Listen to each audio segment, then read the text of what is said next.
All right, so as we planned, okay, from today, we're gonna spend 2 to 3 weeks try to touch base some machine learning aspect related with large language model. Okay, but first of all, I don't think you need to go too much in depth in machine learning. Okay, whether it's a traditional machine learning, I'll talk more about this later, and or deep learning neural networks or any more advanced machine learning. It's too much going on. Okay, but we all know the large language model actually is based on machine learning. Okay, that's how you learn all this large amount of attacks. So since this is a CS course, it's not just about teaching you prompt. That thing is a little bit easy. So it will be very helpful to understand how the machine learning works, and at least the simplest series to support this large language model training process. Now, obviously, the training process is so complicated. I don't think any individuals can understand all the details or even like the steps, the pipelines. Not to mention OpenAI, ChatGPT, all of this, we don't even know what's going on inside. But the goal is that the fundamentals, the concepts, the basics, the highest level possible. You can see how this kind of model is being built and trained. And later on, as I also mentioned, that we can also look into some of the open source data set, that the huge amount of data set they use to train the large language model. There are actually some of the repository already available. We can see the large language model open source, the training structures. There are even some of the startup company I do see that they support some kind of level of training. Okay, not a complete training process because it's very time consuming, but some level of training and modification you can do even with some free credit. Okay, I'll look into that. But yeah, the first 2 3 weeks to have you get some kind of understanding about it. Okay, but same time, don't expect too much. Okay, because this is the learning model is so complicated to understand everything, but have some ideas, but still focus on the application later on. Okay, so I did ask most of you about your background in machine learning. Most of you didn't raise your hand. Okay, so so that's also something very useful to know. All right.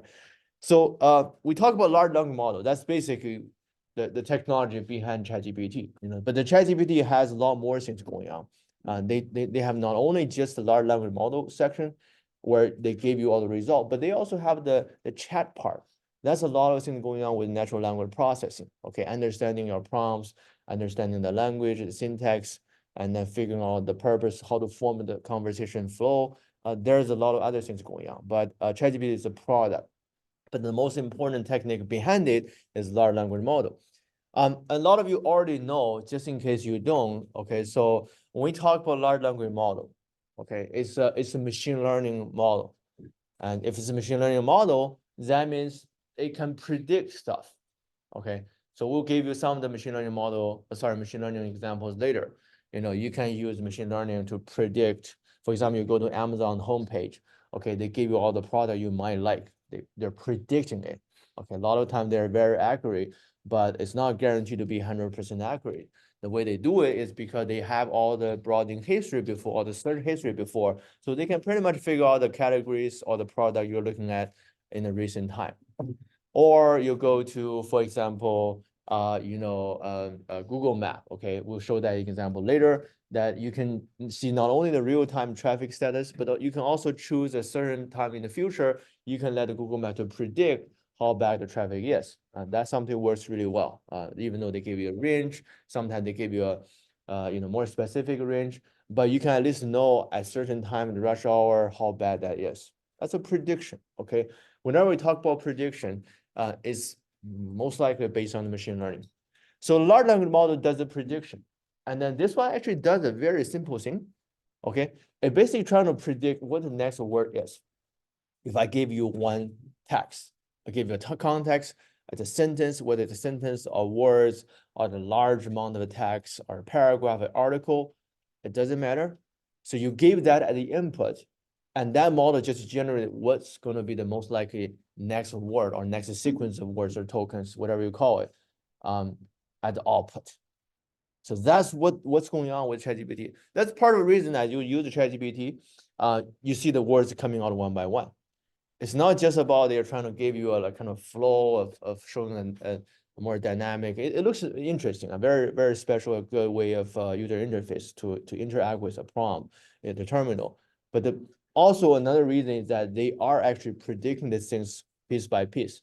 It's not something all of a sudden come together.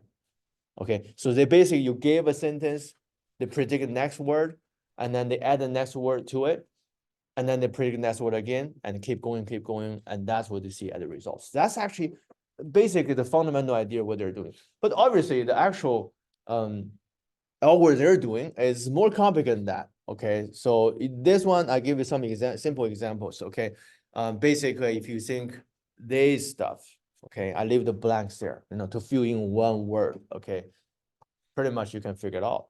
Okay, because whether you seen this song before, you know the technical stuff, you know the concept very well, you know what this word stands for, HTML, and you have learned that concept about recursive function from the textbook, from somewhere, from your professors, from the YouTube videos, you know it. And then you can figure out what next word is. Okay, so if you can fill those blanks, that means you have some kind of knowledge you learned before, and you're right now making that decision. Okay, the large language model is doing the same thing.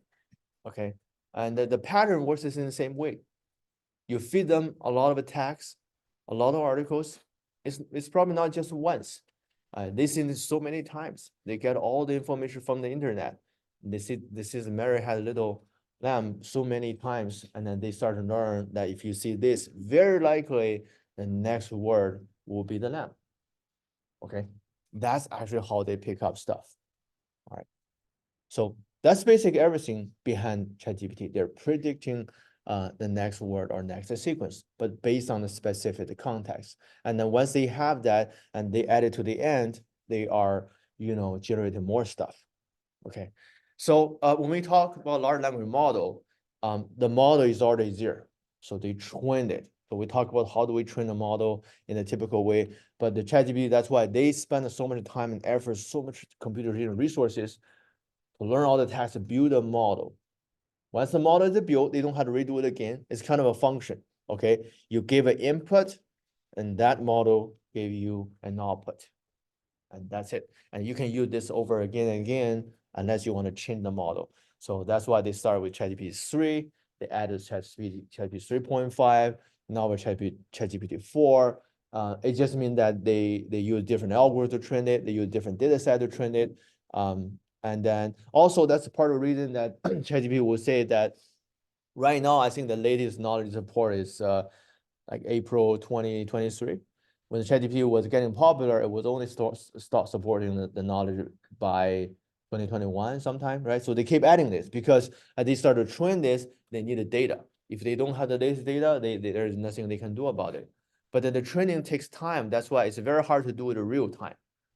Because training this large language model, probably, I don't know, it takes probably a lot of time with a lot of machines resources, a lot of cost. That's why when the ChatGPT was just launched, there are a lot of downtimes. And then because this is not an easy web service compared with Google search. Google search is also complicated, but with this one, I think it requires a lot more computational resources. Okay, but anyway, this slide here, I just want to let you know, if you see ChatGPT, you know the large language model is behind it.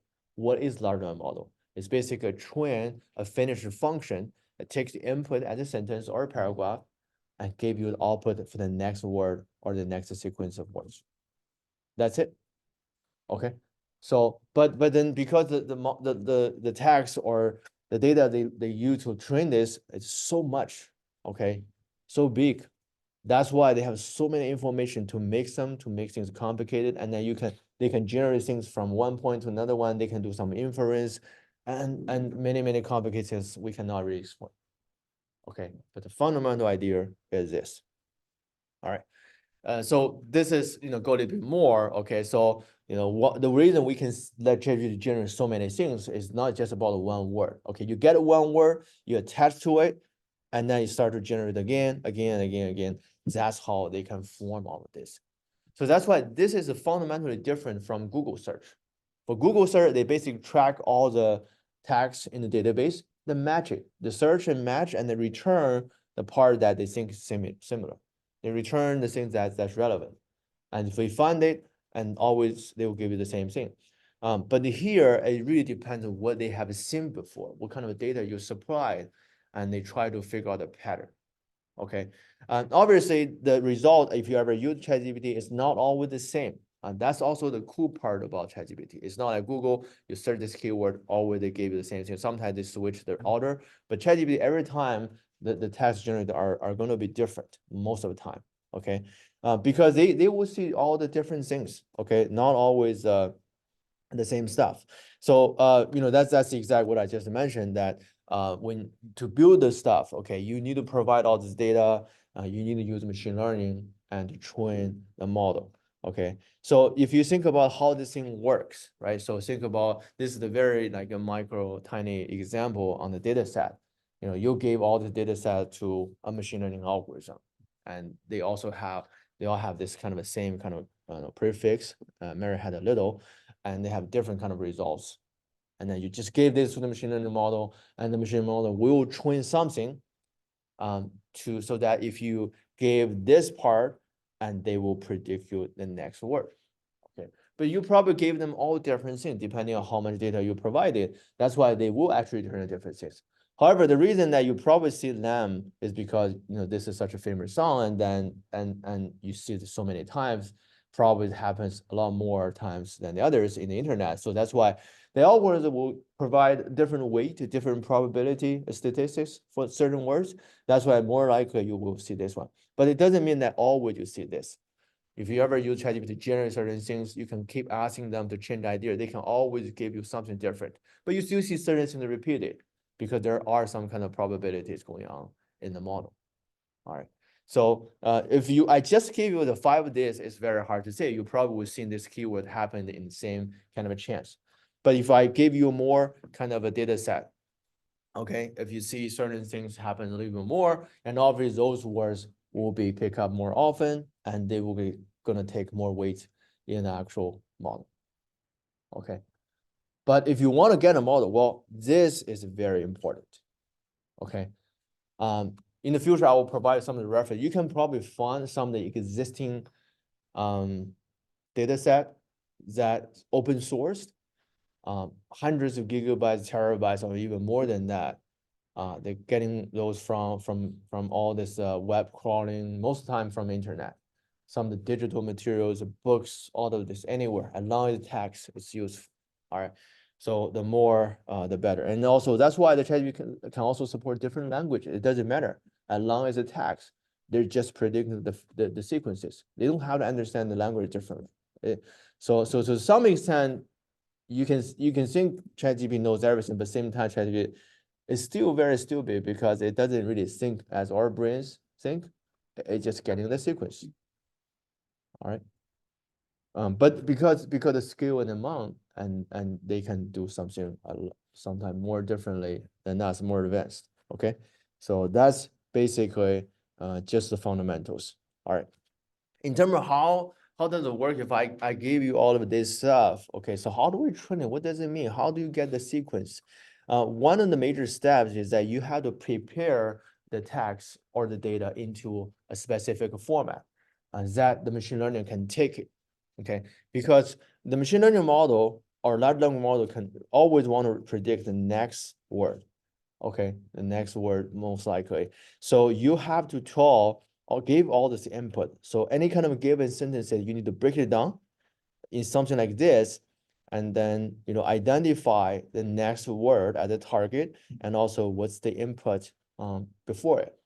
Okay, so all these sentences, if you break them down and put them into this table, you can have this giant large table that left-hand side or the input, right-hand side are that single words. Okay, this makes more sense because if I send this one to your model algorithm, you can probably based on the probability and then the features, and then you will be able to generate some kind of function to always output certain things like this.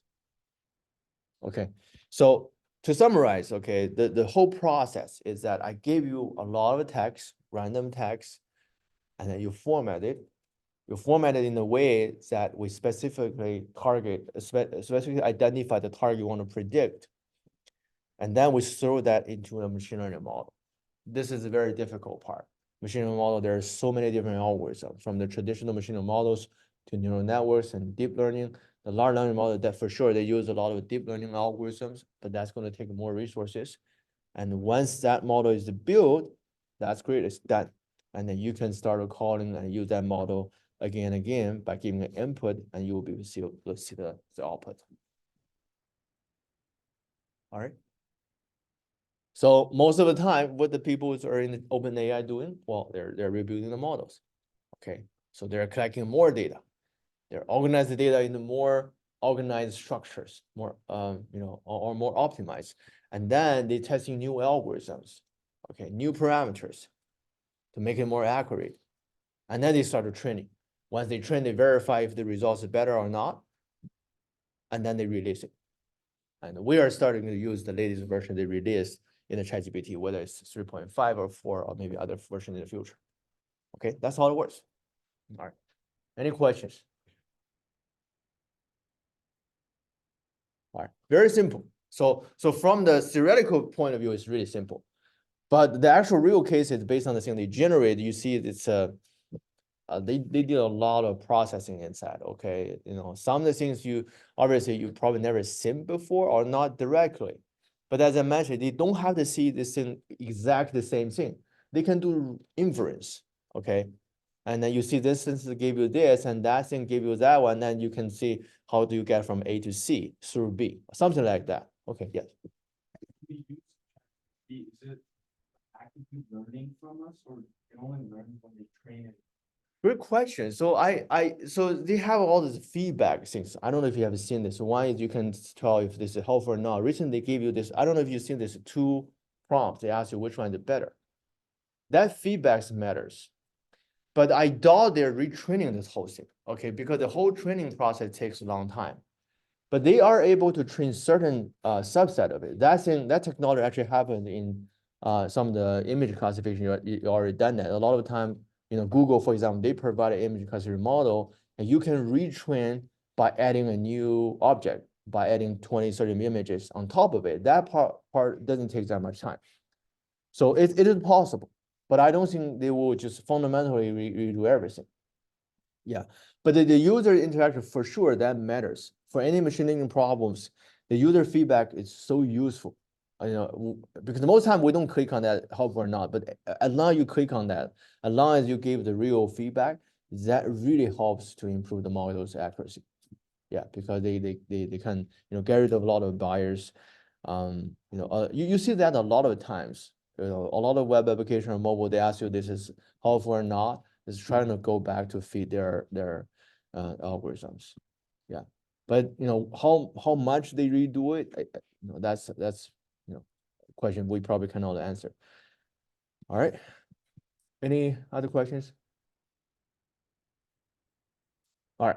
So if I just talk about this one, that's pretty much the only thing I can tell. Okay. If we want to go a little bit more deeper, I don't know the answer. Okay. So we probably can find some open source to understand more detail, but I don't think that's really necessary. Okay. It's not something we can manage.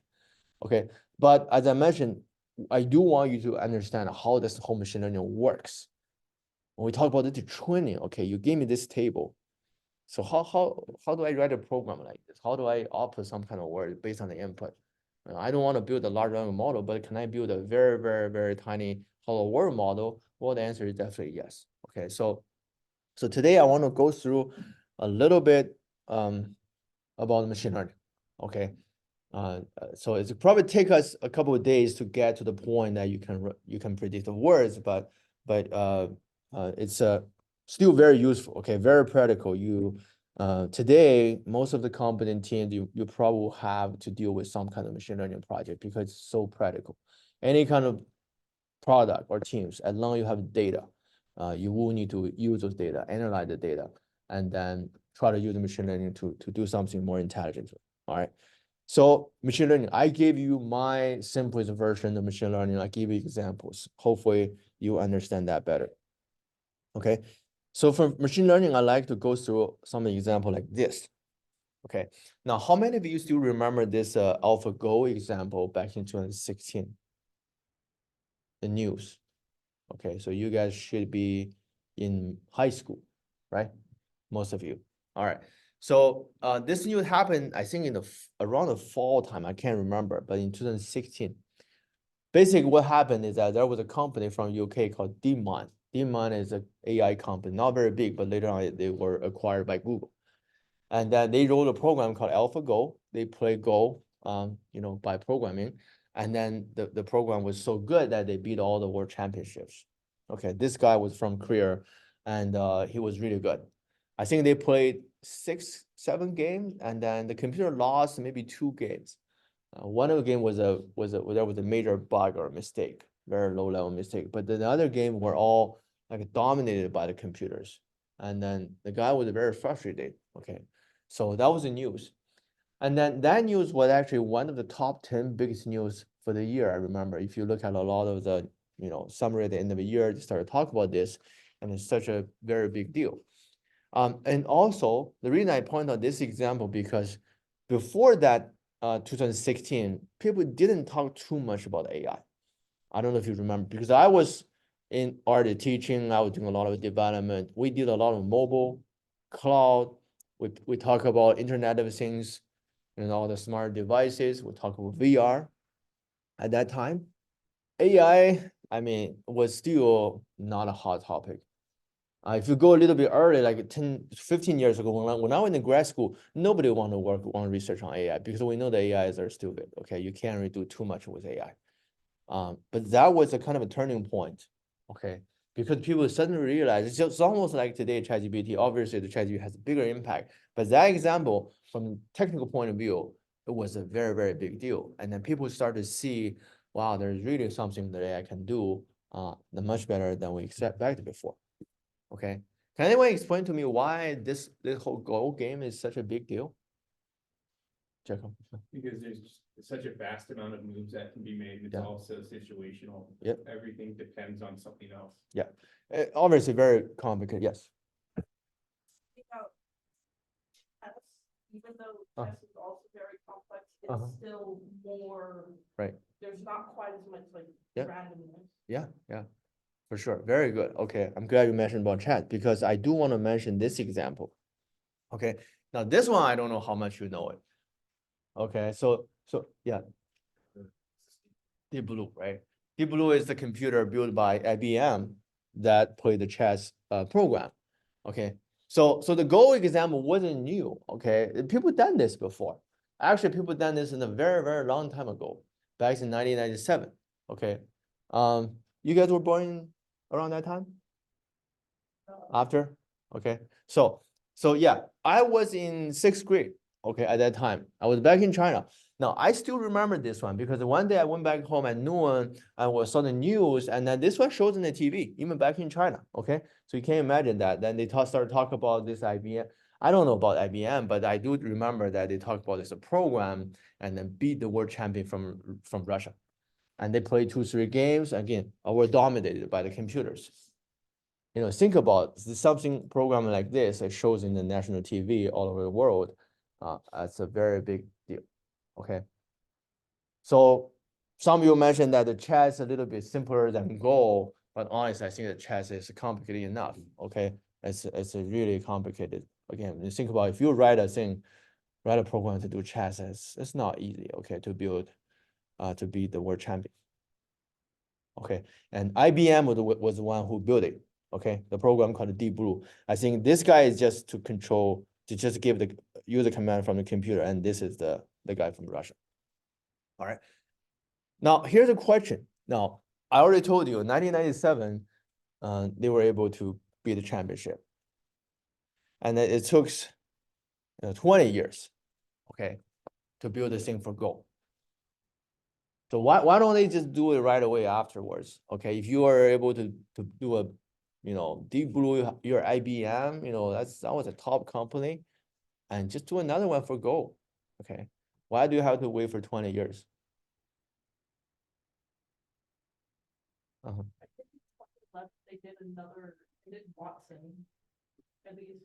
Yeah, they have that. That's very good. They play the Jeopardy, right? But they didn't do Go. Why? Because Go is not popular in the US. Probably.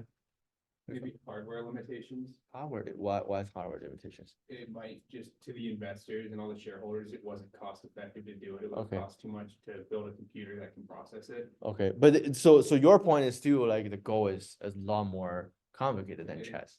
More computing costs and More whatnot. computing cost, yeah. All right. So pretty much yes. So obviously there are differences. It's not about they're not interested. They are very interested. But it's just hard to do this. And so hard that they have to wait for 20 years. Okay. Think about 20 years, the computer has been upgraded so much. Okay. All right. So let me explain. You have a feeling that these two games look similar, but this thing is more complicated. But you don't have a quantified version on how much more complicated. I can't give you this estimate from math, okay, but I can give you a very simple understanding about it. So let's actually look at this game. Okay, this game is a lot easier to analyze. Okay, so that you can see to build something like this, how much effort it takes. Okay, now for tic-tac-toe, all right, so this game is so simple. I don't think you even need AI to do it. Okay, because there are only this many possibilities. Now, you guys probably even done this kind of program in different courses. Let's just do something very quick. Okay, so I want to ask you, if you were going to build this, what would be your algorithm? Okay, I'll just do a quick board here.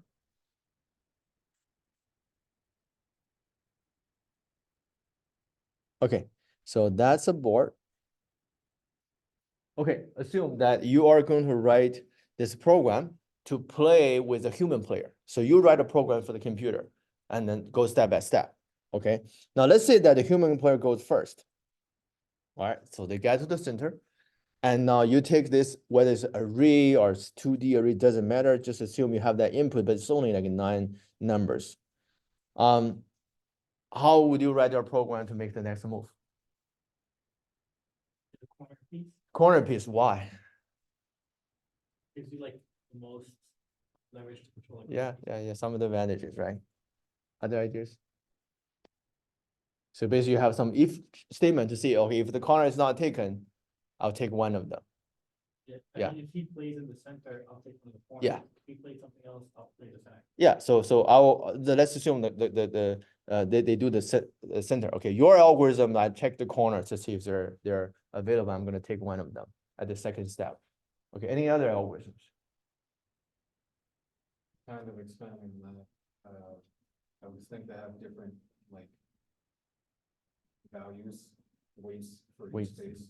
So like the center space would probably be the most valuable. Okay, Out of the corner, and then you have the program look at what the other person's already done, and then pick the best value that you can. very good. That's a more optimized solution. Basically, you don't have to do the if statement. If you can somehow give some kind of weights or confidence, probability on each of the spot, and then you can rank those and then place your move, right? Very good, yeah. Create like a list of all 9 spots, Uh-huh. just put them in order, Mhm. and just like pop the top off the stack. Like if that spot is taken, If that spot is taken. yeah, you Right. can just like like hard code some credit.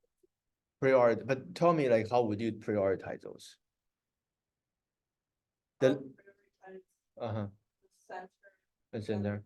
Then the others on the side. Very good. So, but you guys are talking about the kind of same strategy.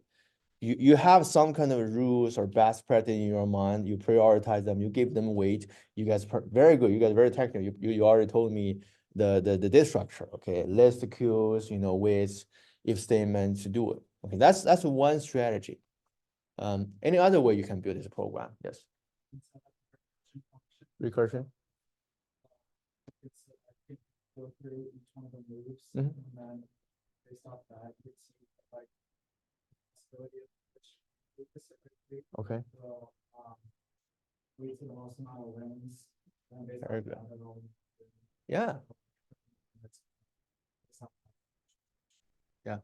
Yeah. Did everyone else got it? So what is it called that approach?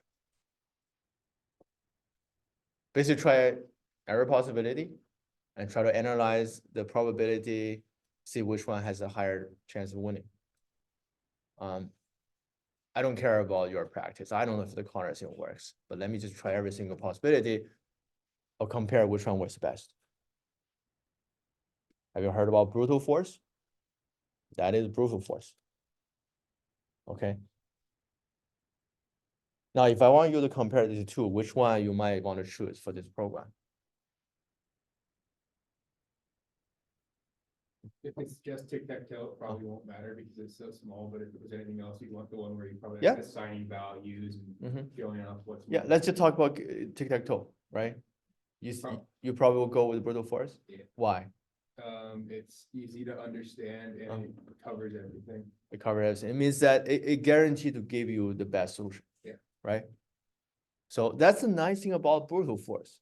I'm sure you get done brute force many times. Okay, actually in the interview, if you can't come up with a solution, go with the brute force first. Okay, and then you can come back to optimize. That's totally fine. Brute force always the easiest way to do. Jacob mentioned it's understandable, very readable. Okay, they may not be the most efficient, but they give you the best results. That's really cool about brute force. So never underestimate the brute force. Because otherwise, if you don't do that, like a corner approach, that thing get more complicated. Okay, for this game, you probably can define a set of rules.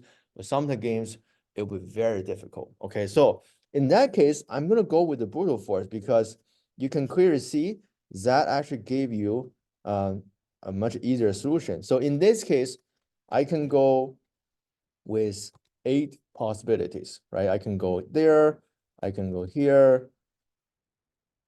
All right, so I'll skip those.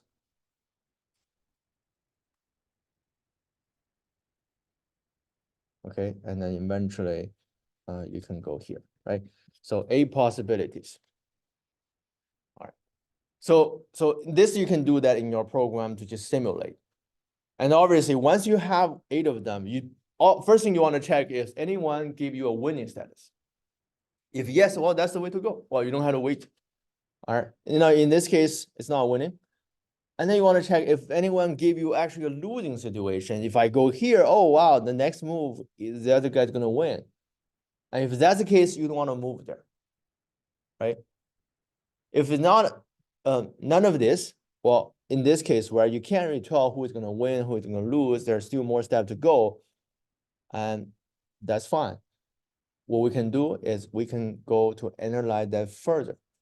So for example, we're going to look at this one. Now, how good this one is? Well, let's just simulate it. So in the program, you can keep running. So just for this status, we're gonna analyze what the human can do at the next step. How many options the human has based on this? 7, right? Because there are only 7 spots left. All right. So and then we don't know which one they're gonna go. We don't know which one is better or not, but let's just show all of them. Okay. The human can go here, and then the human can go here, and the human can go all the way here. Right? 7 possibilities. If you have those, then you can start to see, okay, so if anyone give a human a win, or if the human go there, I'm gonna give my win for sure next. Or if there's a tie, right? So every board, you can do a very simple analysis on that status, whether it's winning, losing, tying, or likely to win, next step win, next step lose, or something like that. You can clearly define a status for every single board. Okay, now if you understand this, if you keep drawing this graph all the way to the end, okay, so you will actually see some kind of a status. All right. And then if it gave you a winning or losing or tie, and that branch is ended. Okay, now I want you to imagine I draw everything here, all the possibilities below. Now, if I see this one board, I could actually calculate it very precisely. Okay, how many are winning? Okay, how many are losing? And then how many are tied?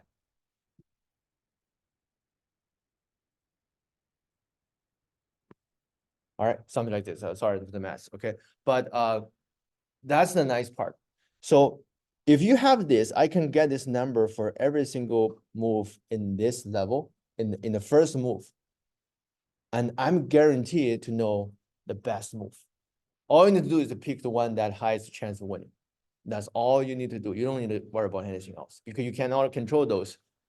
But you know, if you go here, you're guaranteed to get the best result, most optimized result.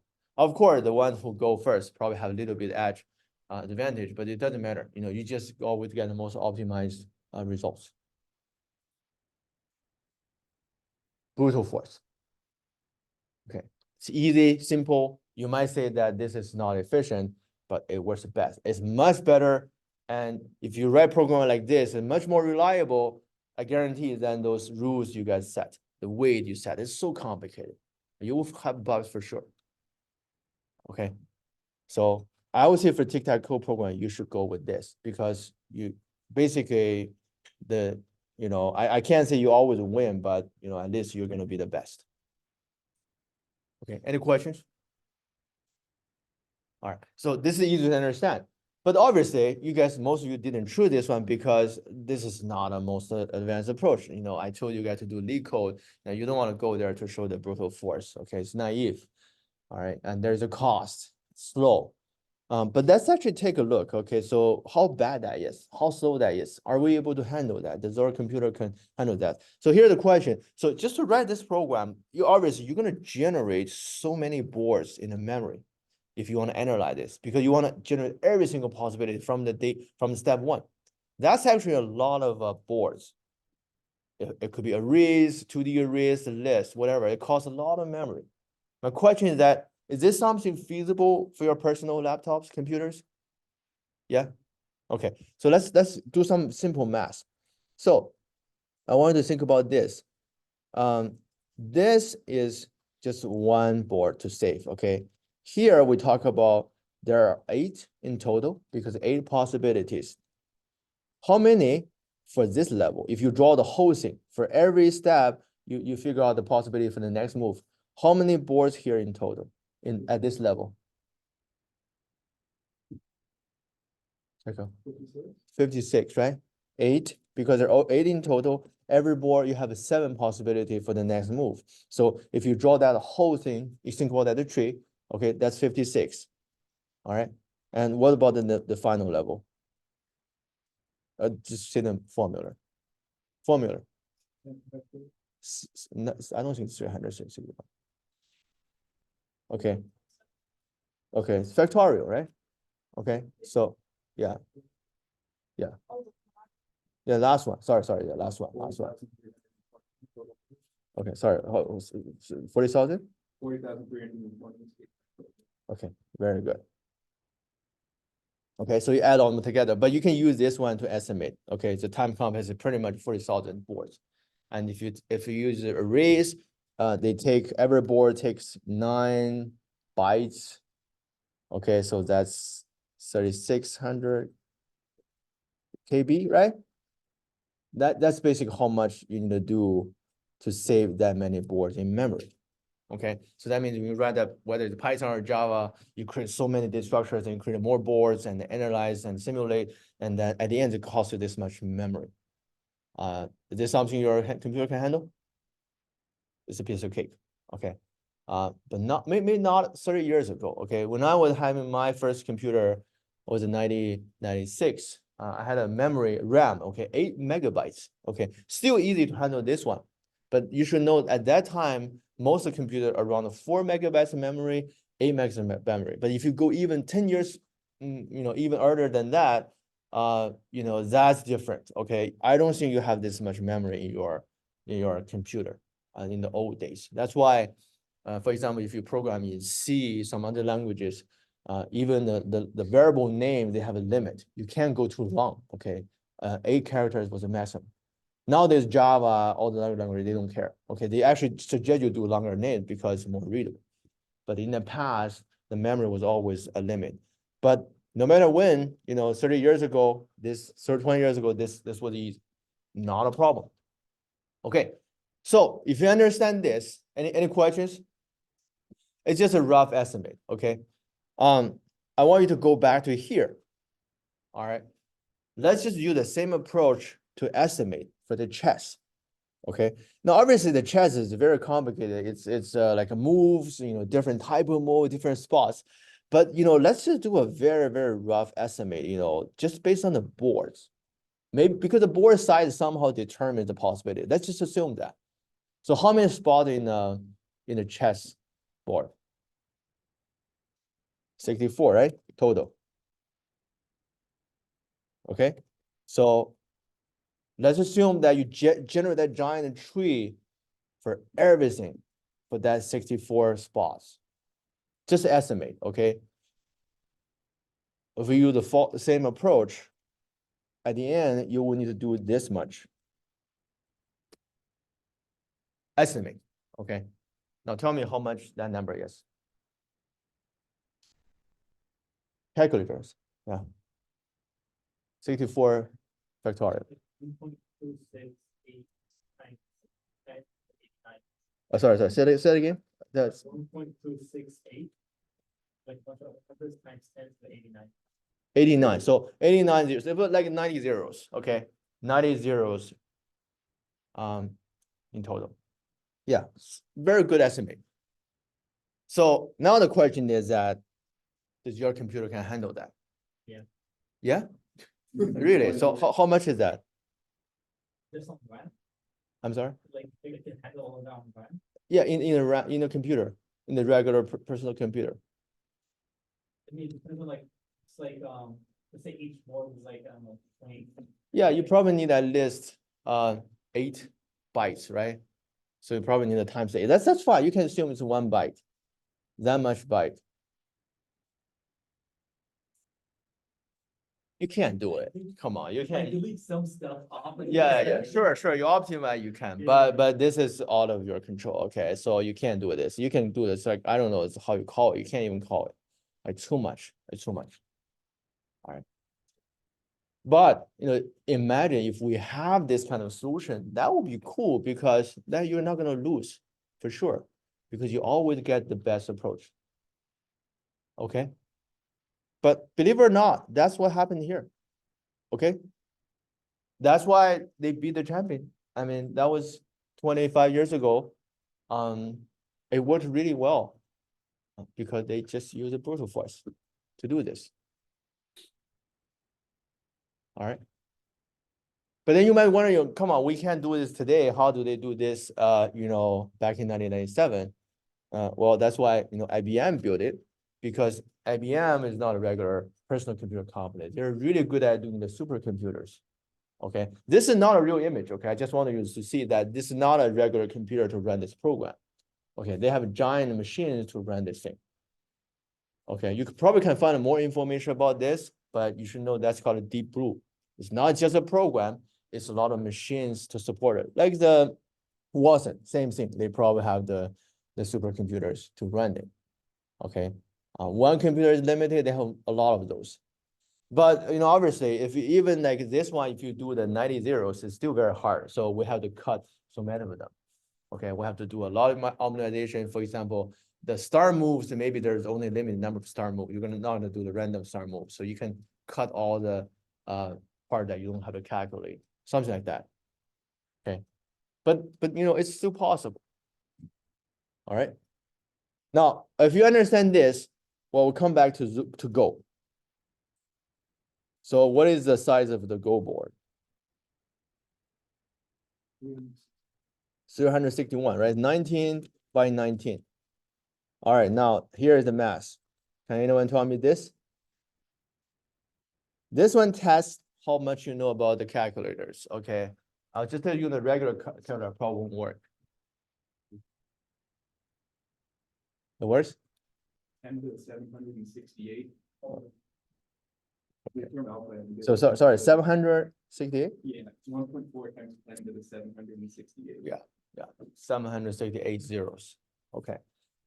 That's why for Go, we have to wait for 20 years. It's just not easy.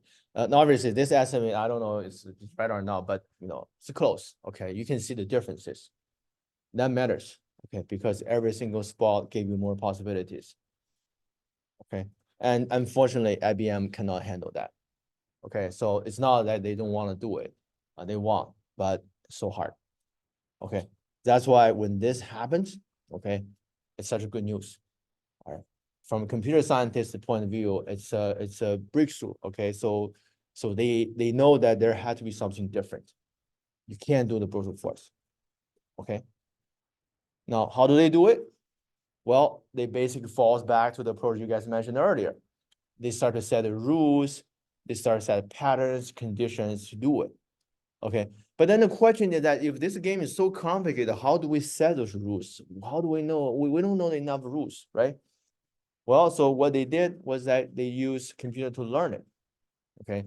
So all they did for AlphaGo was that they found all this past history of games, always the good professional games. Okay, they figure out all the sequence, all the records, and then that computer to learn from it, to summarize these rules, to guide it to play. So they're not going to generate all this board because it's not possible. But I can pre-learn, pre-train those, and to get a lot of the function to direct me to run step by step.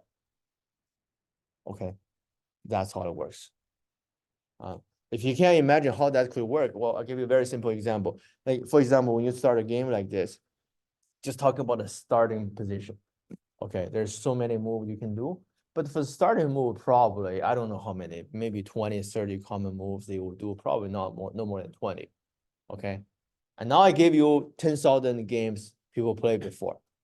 And if you want to see which one is the best, without even knowing how to play the Go, all you can check is to see how many for each kind of move among this 10,000 games, their winning rate, right? If I see this move one actually has 80% winning rate, this is the highest, you probably want to go with that one because the history proof that's a very effective move.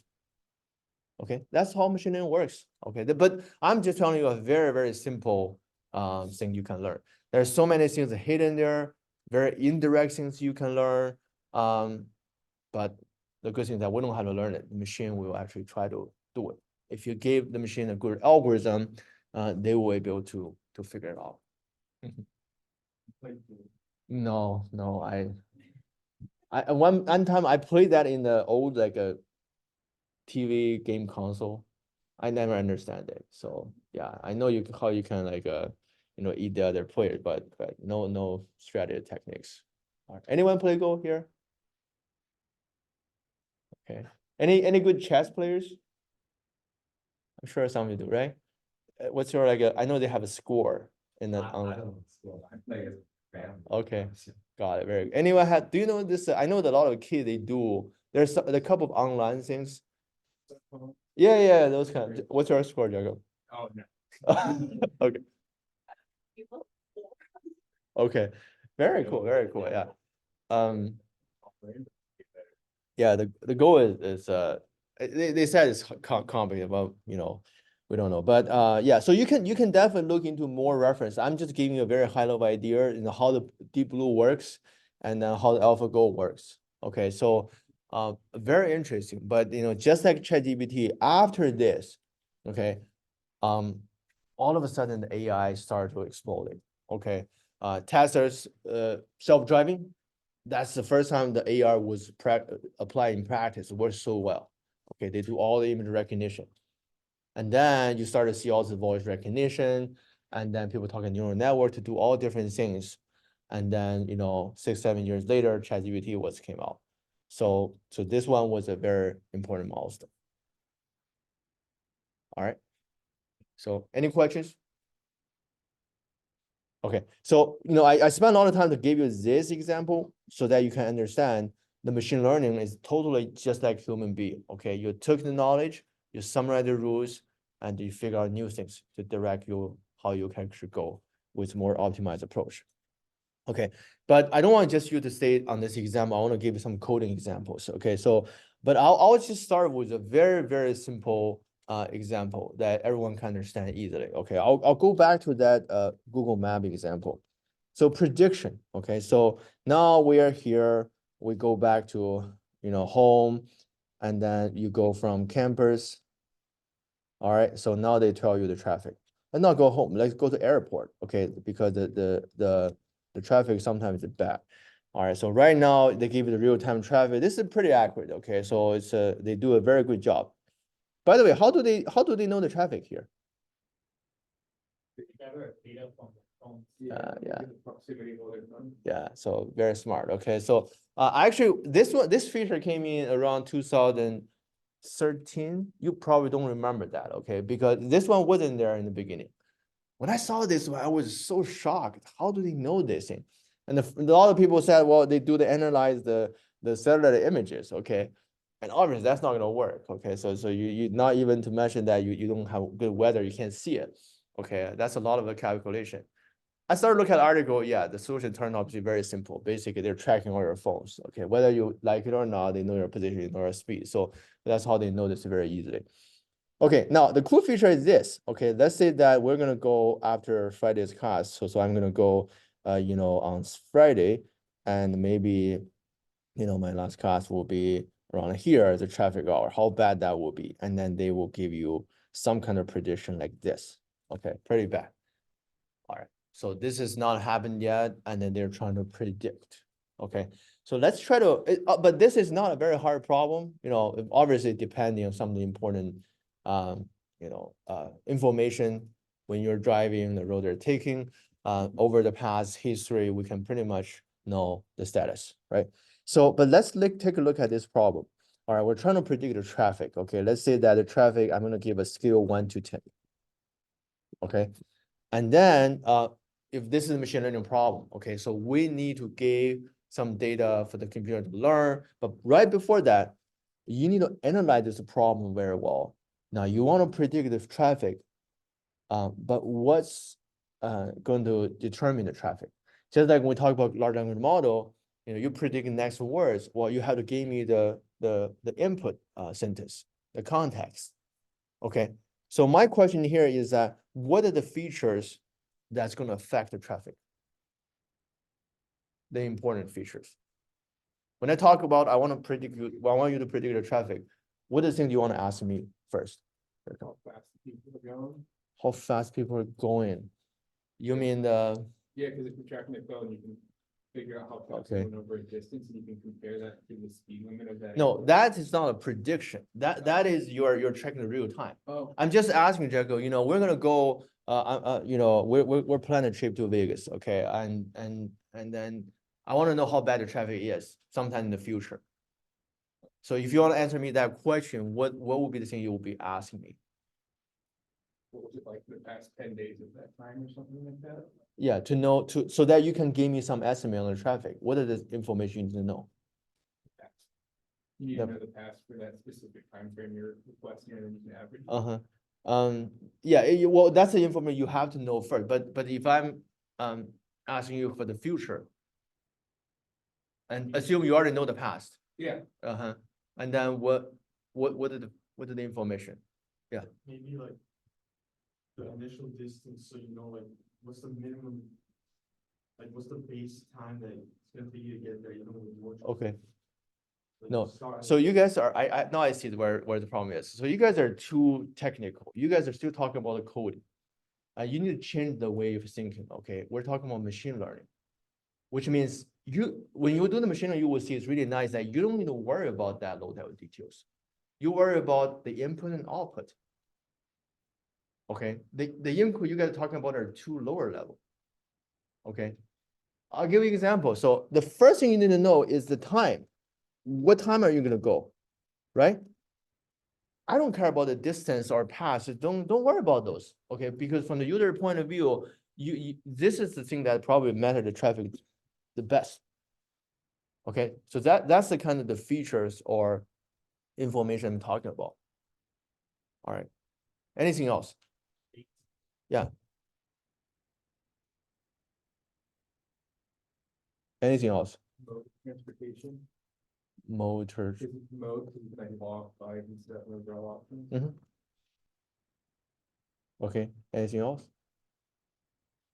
Or crashes or accidents. Accident, very good. All right, anything else? With the weather, like, be a consideration? Weather, right? Yeah, of course, weather. I'm gonna replace this one with weather, okay? Because if let's just assume we're talking about a car, okay? And you can go on and on, okay? They obviously have different weights, okay? But eventually you should analyze all of this. Okay, now today, let's just focus on the simplest one, the time, okay? Because that's pretty much, I would say, the most important one. Okay, yeah, we'll leave those later. Okay, let's just talk about time. Now, once you determine your problem domain, okay, what are the input factors, what are the output you're gonna get? And the computer get it, but if you don't give anything, if you don't give the formula, the detailed algorithm you guys are talking about, the computer cannot give you any prediction. Okay, it's not possible. At this point, we need to provide data. Okay, we need to provide knowledge. So you need to tell the computer, okay, over the past, okay, different time of day, how the traffic will look like. So for example, let's talk about 6 a.m. All right. So here in LA, the 6 a.m., I won't call it early. Okay. You guys probably been there. 6 a.m. If you go to LA, there are already some traffic. So I'm probably going to start the 2 for the traffic. Okay. But still good. Okay. So still early. And then I check the record. I drove myself 7, getting traffic, but 7, if you go, not bad. Okay. So you're still beating traffic most of the time. I'm going to give a 4. Okay. And 8 obviously definitely started getting very bad. Okay. 6. All right. And 9 o'clock, yeah. So that for now, I'm going to simplify it. Okay. Just assume that this one got increased. Okay.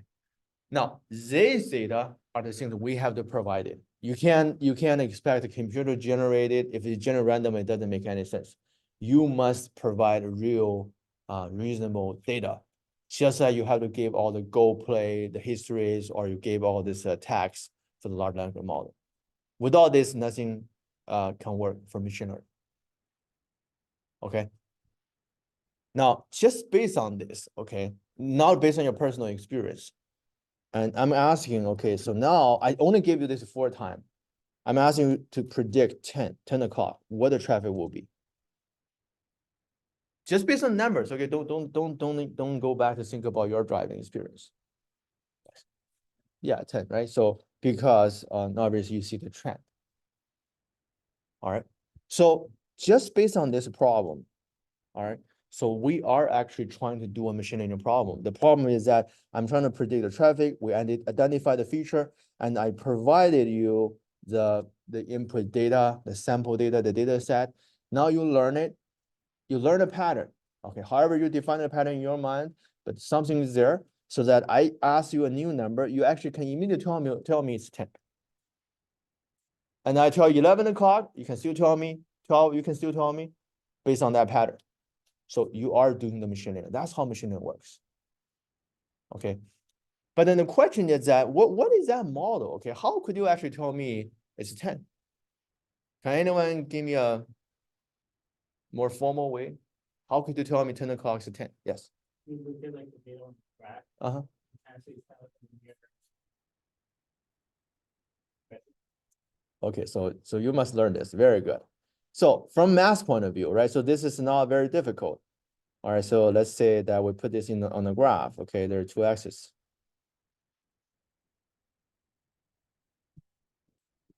All right. So this is the time. All right, and this is the traffic.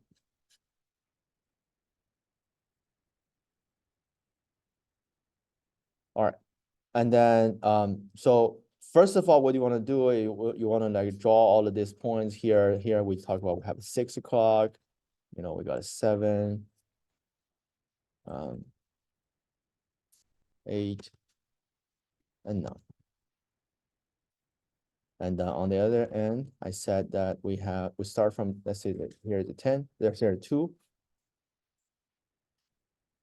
4, 6, 8. All right. So once you get this, and you can start to draw those points here. Okay, so that's the first data set I gave you. This is the second one. And then the third one. And then last one. All right. So once you have this, I want you to predict. I was asking about 10 o'clock. All right. Now you told me this is a 10. Okay. Now the reason is that you see the trend, you pretty much, you can got, oh, okay, so obviously the next point will be the same kind of increase, same scale, it's going to go higher. Okay, but my question was that, how can you formalize this? How can you explain this to someone else so that they can take your approach to tell me this answer very easily without knowing all of these things, without attending the lecture? Okay, so the answer for this one is it's such a very good math problem, right? Can we use a math formula to specify this? Yeah, what the formula will look like? Y equals what? Yes. So everyone learned this one, right? All right, very simple linear, we call it linear regression, whatever you call it from the math, okay? But yeah, it's not very difficult. Can anyone tell me what is M and B here? Is that section? Yeah, I know, just tell me the number.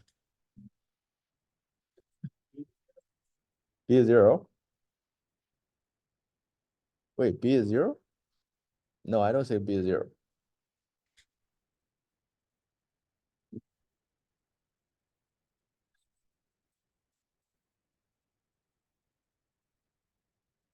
Is it 1/3? Sorry. It's right over. I don't know the answer. Just talk, just calculate it.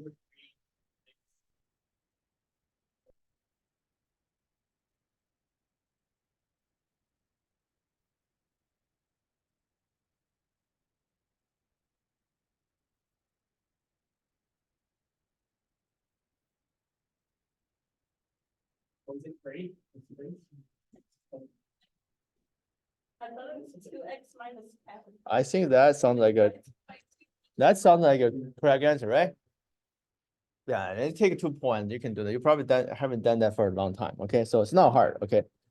Now, see, if I tell you this one, even though it's simple, but it means a lot because if you tell someone this is the way you can get to predicted traffic, and anyone can take it and then get a result right away. Whether it's 10 o'clock, 11 o'clock, or it's 9:30, 8:30. Okay, you can get this one very easy. So if you do 9:30, and that's gonna give you a how much? 9, right? Yeah. So it works so easy. So this is actually the trained model. Okay, don't assume the model is a very complicated program. It depends. The model could be a math function, but you use the program to calculate a function. And then it could be like a very complicated neural network stuff. But the idea is all the same. You give me input and I give it output. I give it a sentence, you tell me the words. It's just a matter of how the function works. Okay. But the challenging part is how if you know it's going to be a linear like this, how could you get M and B? See, this even this simple thing, it took you guys like 1 minute to tell me that. This is the simplest possible machine learning you can do. But if I tell you, I ask you more complex things, it's going to take a lot longer. Okay. So for example, if you first of all, if you have this, what you're really trying to do here is that you're getting a best fitting line here. Does that make sense? So I gave you all these points. You're trying to form this formula that cover all these points really well. So you know that's a trend, and then you can use that formula to calculate others. And this line had to be best fitting because not always the point will give you the perfect things on the line. So what happened if 7 o'clock the traffic is a little bit lower, and 8 actually should go very high very quickly, and 9 is actually go a little bit more. Okay, if I do this, if this is the data point, you cannot use a simple line like this to cover every single point. But what you need to do is you get a best fitting line somewhere here. Try to represent that trend, right? The best fitting line means that the differences is the minimum. Okay. Does anyone know how to do the best fitting? If I tell you this, okay, this is, let's say this is a 3.5, this is a 7. Oh, sorry, this is 3, this is 7, this is a 9. I changed the point a little bit. How could you tell me M and B? Wouldn't you actually just calculate a linear regression for that? Yes. Yeah, so you get the means of X and Y, and you have to do a couple of calculations in between, but it'll just give you the formula. I think it's an actual deployment. Yes, do you remember that whole process? You just do the means? You do the means, and then you have to do some summations as well, Yeah, calculate the slope. calculus, right? Yeah, so I do remember, I don't know how to do it, okay? If you wanna do that one is calculus, I think it's calculus based, it's definitely not gonna be just the means you get it, okay? It's not easy, okay, so, but for machine learning, that's one of the easiest, possibilities you can ever work with. But then the good thing is that we're doing computer science, okay? We don't do math, okay? We know what math we do, we call function library to do it. Okay. So, but then you do know now from this example that the machine learning problem isn't really that complicated you solve. It's literally, to summarize, okay? You find a problem, you know what you want to try to predict. You identify the features that's related with that problem. Once you have that, that's great. Now you need to feed real data. Okay, it must be real, reasonable data. And then after that, you decide a formula, a function, a method, or algorithm that you think is going to represent this kind of a trend. Then we gave both the data and the algorithm to the computer. Computer tell you what is M and B. Once you get it, and we start to benefit. We'll give you input and getting output, and they start to use this. Okay, that's exactly what's going on with large language model. Okay, they collect all this large text from online anywhere. They design this algorithm. They think that the prediction of the next word is going to be based on certain things. They do a lot of transformations. Both things are ready. They send it to the machines to train. They got a ChatGPT 4, and that's the model we have here. And then we started using calls again. All right, that's the idea. Okay, so next time I will show you how do we do this. Okay, in Python. Okay, so we're gonna use this library. You probably know it called sklearn. Okay, this is a traditional machine learning model, not the advanced like a deep learning neural network, but this is so important. Okay, because the deep learning stuff, you can't understand it. Okay, we don't know how to understand this inside, but this things is all, a lot of those are based on math. You really want to know how this one works first, and later on it's just a matter of changing this simple math approach to something you cannot understand, but the process is the same. Okay, so take a look at some of the tutorial for sklearn. I use Python, and it's really easy. All right, so next time I'll start show some examples, and later on you will see you can use this example to build a very simple word prediction things. All right. Okay, so that's all I want to share today. Okay, I will see you guys on Thursday.